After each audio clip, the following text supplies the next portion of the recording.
The United States says it's considering what it calls punitive measures to try to put pressure on the Syrian government. Let's go to our correspondent, Culhane, live for us in Washington. We've heard some pretty strong words in the last week or so from the U.S. administration. What does it plan to do?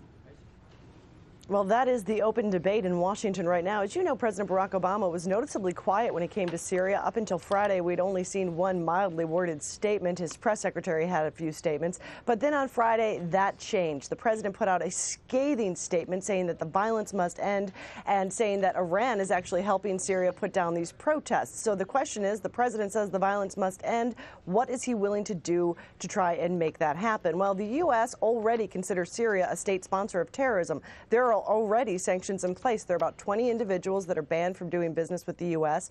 Most goods are already banned, although you can get a license, so there are some loopholes. But other than food and medicine and possibly some software, no one in the U.S. is really supposed to export anything to Syria.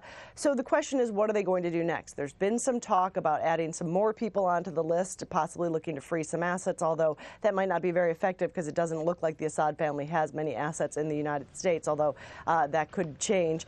Really, I think what people think they're trying to do here in the U.S. is, if they go for sanctions, it'll be to send a message to the European allies that they should follow suit, because obviously those in Europe have a much stronger connection with Syria because of the U.S.-Syrian history. Yeah, but the U.S. relatively recently, restored full diplomatic relations with Syria. So what is the relationship between Obama and Assad at the moment? Well, it's still very much strained. Obviously, President Bush had targeted Syria. It was pretty well known that he would like to see regime change. We saw a definite change under President Obama.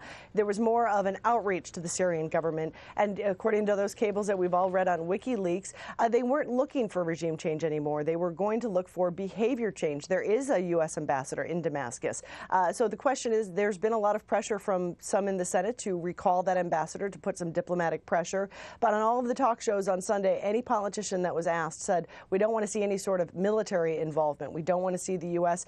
Do anything like they've done in Libya and Syria. They are hoping, though, that the president will up the diplomatic pressure. We should find out a little bit more in about an hour and a half. That's when the White House press briefing begins. We'll see if the tough rhetoric continues. That's Culhane in Washington. Thank you for that.